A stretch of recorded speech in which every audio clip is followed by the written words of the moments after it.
worlds we're going to direct players to, we're going to try to make sure that there's a lot of variety, that they get to see all the different aspects of the Star Wars galaxy and of what our game has to offer. The first thing that the writing team does is we look at the planet and we figure out what is the story of this place, what's going on, who are the people that live here, what's the conflict of this world. We envision how the players run through the world, what they see first, their first moments on the planet, and then we have to guide the player through the experience. The player always needs to know where to go. They also need to know where they can explore, where they can go off the beaten path. Korriban is a place with its rules and structures, and the players get to choose how to act. Do they try to be a good person in a bad situation, or do they seize on to this quest for power and use that to become the top of the pack? It really sets the tone for what our Sith experience is going to be like and gives the players a lot of interesting choices.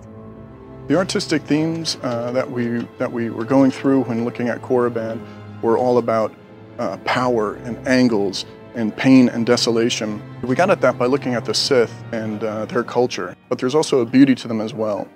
We wanted to work that in, so there's a real beauty to Korriban.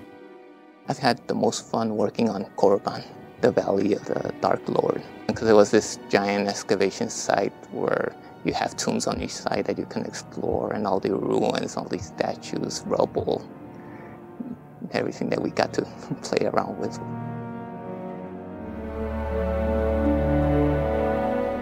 When we were approaching Tython, we wanted to go to the polar opposite of Korriban. In Tython, it's all beautiful sweeping vistas with green vegetation and purple mountains and beautiful sky. We also added in a lot of ruins and ancient architecture there as well, because it's the ancient homeworld of the Jedi that they were coming back to. This is an unexplored place. It's ancient. It's where the first Force users in the galaxy congregated and built a civilization, and eventually degenerated into war between light and dark.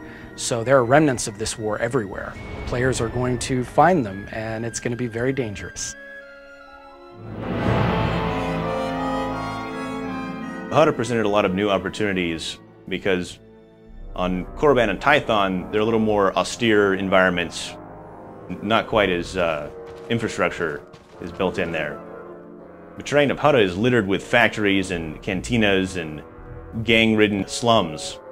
And so it was a much different experience building out what we can use and what opportunities we have to guide the player. This is the most fully realized look that anybody's ever seen of Hutta.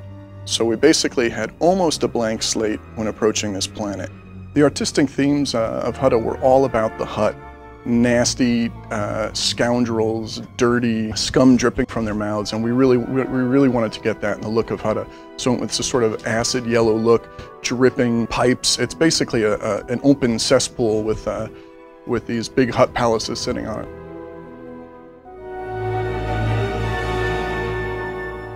Ord Mantell is cluttered with burning debris and pockmarks from missiles all over the terrain, and you never quite feel safe in this planet. You always feel like you're running from one shelter to another. So in Ord Mantell, there's a lot of opportunities to have vista shots because it's an island environment where there's stretches of water and an enemy base built on an island, or a structure of volcanic rock just sitting out there. It is a planet full of thieves. There are people who will steal your starship if you're not careful. They will steal medicine, they will steal food, supplies, guns, everything they can get their hands on. It's a desperate world full of desperate people who are trying to survive and are willing to prey on each other in order to do so. As an environment artist working on these huge planets, it was a lot of fun making sure the planet looked as real for the players so they could enjoy. People probably won't notice all these little subtle details that we actually painstakingly place. That's what makes it fun. Every one of the worlds in our game is going to feel incredibly unique. You're going to fight enemies that you won't find anyplace else. You're going to see things that you won't see anywhere else. It's not just about the terrain or the environment or the creatures. There's a distinct feeling to each planet that makes it special and makes it a place that you're excited to go adventuring through and that you'll want to go back to again.